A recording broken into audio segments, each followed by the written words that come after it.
Future trading அப்படிங்கிற concept எதனால மார்க்கெட்டுக்குள்ளார வந்துச்சுன்னு தெரியுமா? ஃபியூச்சரில் இருக்கக்கூடிய ஃபர்ஸ்ட் அட்வான்டேஜ் ஹெட்ஜிங் அப்படிங்கிறது. ஒரு ஸ்டாக்கை ஹோல்ட் பண்ணுறவர் அதை ப்ரொடெக்ட் பண்ணுறதுக்காக இந்த ஃபியூச்சர் மூலயமா அதை ஹெட்ஜ் பண்ணிப்பார். ஃபார் எக்ஸாம்பிள், நான் ஒரு ஸ்டாக்கை ஹோல்ட் பண்ணுறேன்னு எடுத்துக்கலாம். அந்த ஸ்டாக்கோட ப்ரைஸ் வந்துட்டு இறங்க போகுது அப்படிங்கிறது எனக்கு தெரியுது. அதுக்கு அகெயின்ஸ்டாக இருக்கக்கூடிய ஃபியூச்சரை செல் பண்ணுறதன் மூலயமா ப்ரைஸ் மேலேருந்து கீழே வந்துருச்சுன்னா ஃபியூச்சரில் ப்ராஃபிட் அப்படிங்கிறது கிடச்சிருக்கும். அந்த ப்ராஃபிட்டை புக் பண்ணிவிட்டு திரும்பவும் வந்து பார்த்தீங்கன்னா ஈக்விட்டியை ஹோல்ட் பண்ணி அப்படியே வச்சிருக்கிறதுனால ப்ரைஸ் மேலே போகிறதன் மூலயமா ப்ராஃபிட்டில் வெளியில் வரலாம். இதனால லாஸ் வர்றதை அவாய்ட் பண்ணியிருக்கிறாரு அப்படின்றத நம்ம புரிஞ்சுக்க முடியும்.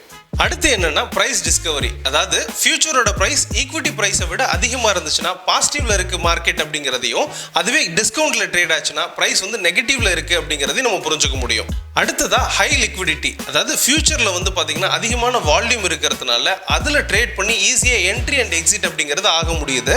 அதனால நிறைய பேர் வந்து பாத்தீங்கன்னா ஃபியூச்சரை ப்ரிஃபர் பண்றாங்க அப்படின்னு சொல்லலாம்.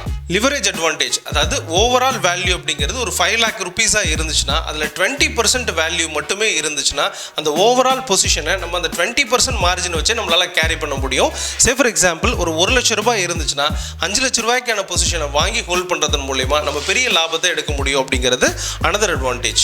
ஃபைனலா ஷார்ட் செல்லிங் அப்படிங்கிற கான்செப்ட். அதாவது என்னால ஒரு இன்ட்ராடே பொசிஷன்ல மட்டும்தான் ஷார்ட் செல் அப்படிங்கிற ஒரு கான்செப்ட் எடுத்துட்டு ட்ரேட் பண்ண முடியும். அதுவே வந்து பாத்தீங்கன்னா ஃபியூச்சர்ல ஷார்ட் செல் அப்படிங்கிறத எடுத்து வச்சுட்டு ஒரு 1 month, அதாவது எக்ஸ்பைரி வரைக்கும் என்னால கேரி பண்ண முடியும். அந்த மெயின் அட்வான்டேஜ் அப்படிங்கிறது இந்த இடத்துல இருக்கு அப்படின்னு சொல்லலாம். பட் இதெல்லாம் தெரியாமலே ஃபியூச்சர்ஸ்ல நிறைய பேர் ட்ரேட் பண்ணிட்டு இருக்காங்க அப்படிங்கிறது தான் உண்மையா இருக்கு.